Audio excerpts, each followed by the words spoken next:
Adina, what is the significance of this abbey to Melk? Well, Melk Abbey is one of the most beautiful Baroque abbeys in the world. It has a very long tradition, a 1,000-year-old tradition, and it's still an active monastery. There are 30 monks here at the moment. What are some of the highlights of Melk Abbey? Well, the whole southern wing of the abbey was reserved for imperial guests. The monks never came in there because there was always a very close connection to the Viennese court. And in former days there were no hotels as there are nowadays. So it was usual that emperors, when they were traveling to Prague, to Salzburg, wherever, they stayed overnight in monasteries. And then we have a wonderful marble hall, which was the dining hall of the emperors, with a lot of Baroque architecture. Optical illusions, decoration, gold, things like these. Then there is a library, a big library, which is very famous. We have 100,000 books in the library, because the library was the most important room after the church. The whole wisdom is in there, and the oldest book we have is from 830. It's a handwritten book. We have an own chamber for handwritten books, of course, and we have a lot of scientific books. It's a scientific library, not only a religious one.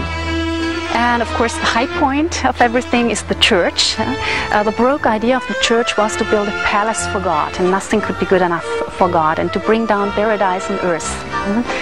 And it's certainly one of the most beautiful Baroque churches.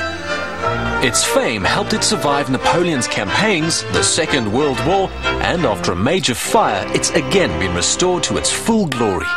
With all these magnificent Danube castles and abbeys, a town needs something special to stand out from the competition, and what Salzburg lays on is the soundtrack. Everywhere you hear its musical heritage in the air, from Mozart to its more recently famous son, conductor Herbert von Karajan.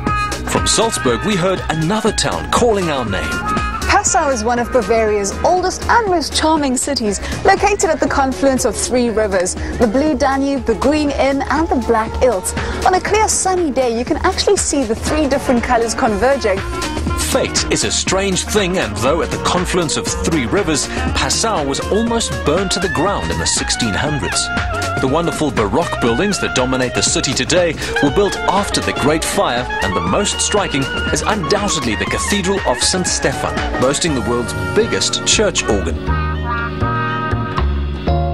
They also have something of an Excalibur myth here, as this area was renowned for its swords. These blades were reputed to make their owners invincible.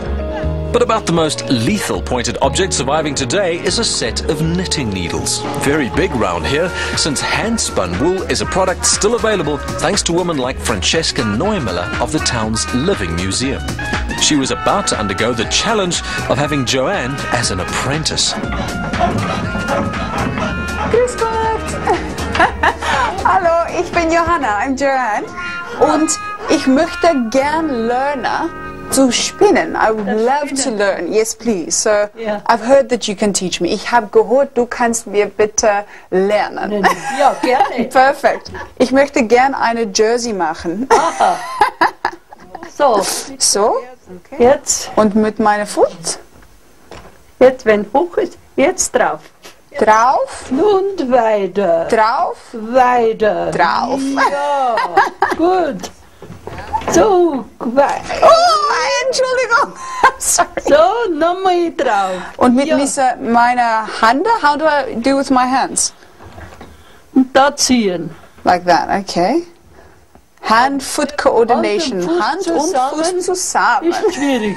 Ich lerne Spinnen und ich lerne auch Deutsch sprechen. Ja, genau. Gut. Zusammen. So, jetzt okay. drauf. Drauf. It was as if the Industrial Revolution had never happened, and we'd gone back a few hundred years to when craft was king. According to Oma Francesca, this spinning wheel is 400 years old, and at the rate I'm going, I think that's about how long it's going to take me to knit this jersey. Ich weiß nicht. For those after something more summery, though still culturally relevant, our presenter had found Germany's perfect his and hers designer collection. Traditionally, the Bavarian dirndl is a lot longer and more conservative. But then, of course, for Oktoberfest, you have the shorter, sexier, more fashionable version. And I even found something for Nico. 3 countries, 2,000 years of history and dozens of unique towns and cities. That's the magic of the Danube. Traveling from Budapest to Passau on Europe's second longest river has given me a good taste of river cruise culture. And what could be sweeter than that? Except maybe Bavarian Apfelstrudel.